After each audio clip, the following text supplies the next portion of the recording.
प्रधानमंत्री नरेंद्र मोदी ने वो काम करके दिखा दिया जिसकी बात तो सब करते थे लेकिन कोई कर नहीं पाया।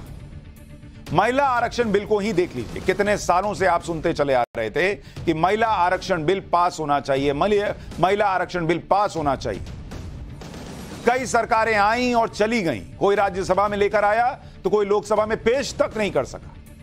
संसद में माइक तोड़े गए, पर्चे उछाले गए, बवाल कटा, लेकिन जब महिला आरक्षण के लिए नरेंद्र मोदी बिल लेकर आए तो कोई हंगामा नहीं, कोई माइक नहीं तोड़ा गया, कहीं कोई बवाल नहीं कटा, कहीं कोई पर्चा नहीं फटा, सबने सपोर्ट कर दिया। हां, अलग वजह बताई, ओबीसी वोट बैंक की पॉलिटिक्स के चक्कर में ओबीसी को डालो, किसी ने कहा मुस्लिम महिलाओं को कोटे में कोटा दो, यह सब हुआ। लेकिन इतना बोलने के बावजूद नरेंद्र मोदी ने उसमें कोटे में कोटा तो दिया नहीं, लेकिन सबने बटन दबाया कि नहीं नहीं हम इसके साथ, किसी ने हंगामा नहीं किया।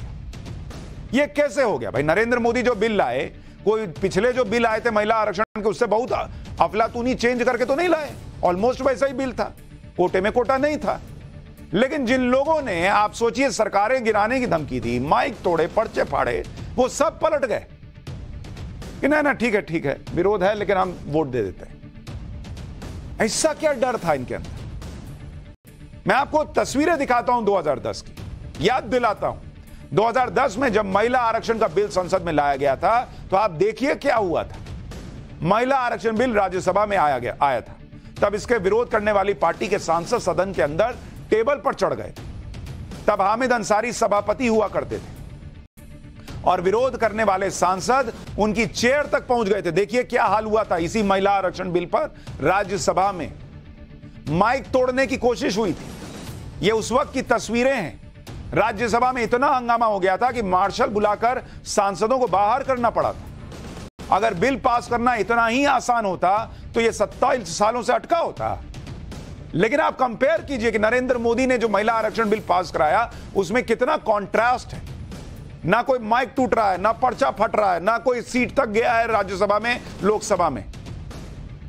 यह होना चाहिए लोग कह रहे हैं, लेकिन यह कोई हंगामा इस तरह का नहीं देखने को मिला।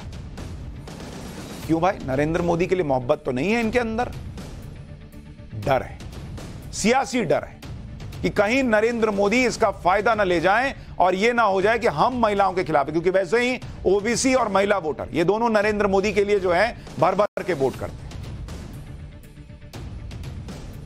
यह मुद्दा बहुत संवेदनशील है, इसलिए कई सरकारें इसके खिलाफ हुए जबरदस्त विरोध के नफा नुकसान में ही उलझ कर रहेगी।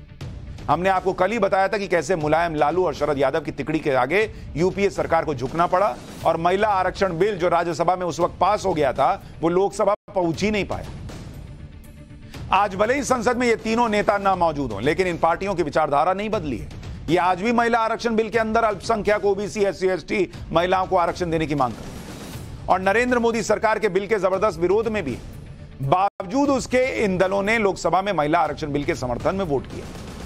यह है नरेंद्र मोदी की सियासी ताकत, जिससे विरोधी को भी डर लगता है कि कहीं मोदी सरकार के बिल का विरोध कर दिया तो सियासी नुकसान ना हो जाए और नरेंद्र मोदी उन्हें जनता के बीच महिला विरोधी न साबित कर दे, सारा क्रेडिट नरेंद्र मोदी को न मिल जाए। इस चक्कर में ये लोग जो हैं इस बार ऐसा कर दिए, नहीं तो करते नहीं। आज कई नेता ये कह रहे हैं कि नरेंद्र मोदी चुनाव की वजह से महिला आरक्षण बिल लेकर आए, वरना उन्हें तो महिलाओं की फिक्र नहीं है। उन लोगों को शायद यह पता नहीं होगा कि महिला आरक्षण का मुद्दा नरेंद्र मोदी की लिस्ट में सबसे ऊपर रहा है जब वो मुख्यमंत्री भी थे और उनकी सोच सिर्फ महिलाओं को 33% आरक्षण देने तक सीमित नहीं है, बल्कि नरेंद्र मोदी तो इस पक्ष में थे कि महिलाओं को 50% आरक्षण मिलना चाहिए। और इसलिए 2013 में जब नरेंद्र मोदी गुजरात के मुख्यमंत्री थे, उस समय वो गुजरात के लोकल बॉडीज में महिलाओं को 50% आरक्षण देने का बिल लेकर आए थे, लेकिन लागू नहीं कर पाए उस वक्त। और उसकी वजह भी ऐसी थी जो नरेंद्र मोदी के अधिकार क्षेत्र से बाहर थी।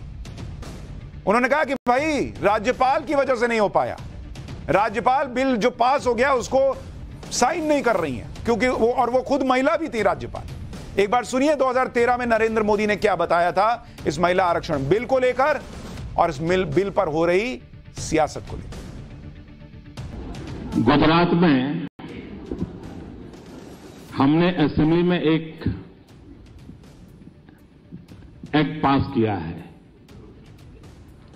और आपको जान करके सविशेष खुशी होगी, उसमें हमने बिल पास किया है कि गुजरात में जो हमारे अधिकार क्षेत्र में है उतना ही मैं कर सकता हूं, उसके बाहर नहीं कर सकता। पंचायत, नगर पंचायत, नगर पालिका, महानगर पालिका, तहसील पंचायत, जिला पंचायत, ये जो स्थानीय स्वराज की संस्थाओं की इकाइयां हैं, उसके अंदर अगर चुनाव होगा तो गुजरात ने कानून पास किया है 50% रिजर्वेशन फॉर वुमेन।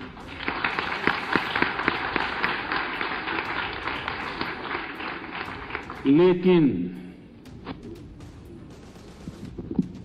लागू नहीं कर पाया क्योंकि हमारे गवर्नर साहब ने उस बिल को रोक के रखा है। और मेरा दुर्भाग्य है कि महिला गवर्नर होने के बावजूद भी वो अटका पड़ा है। यानी नरेंद्र मोदी इशारा कर रहे थे कि गवर्नर, जिसके बारे में कई बार कहा जाता कि भाई केंद्र के कहने पर कई बार गवर्नर काम करते हैं, वो गवर्नर ने महिला आरक्षण का बिल रोका हुआ गुजरात में। और उस वक्त केंद्र में सरकार किसकी थी? कांग्रेस की। महिला आरक्षण बिल पास होने का मौका इसीलिए ऐतिहासिक है और ऐसे में पीएम मोदी के ऐतिहासिक स्वागत की भी तैयारियां हो रही हैं। कल बीजेपी ऑफिस में पीएम मोदी का भव्य स्वागत होगा कहा जा रहा है। महिला आरक्षण बिल पास होने के बाद महिला मोर्चा के कार्यक्रम में पीएम मोदी हिस्सा लेंगे।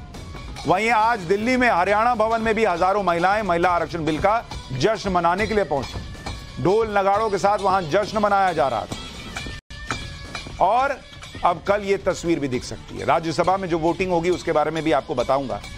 लेकिन नरेंद्र मोदी का एक दूसरा काम भी है जो इस देश में बहुत तेजी से आगे बढ़ा। पाठशाला में अब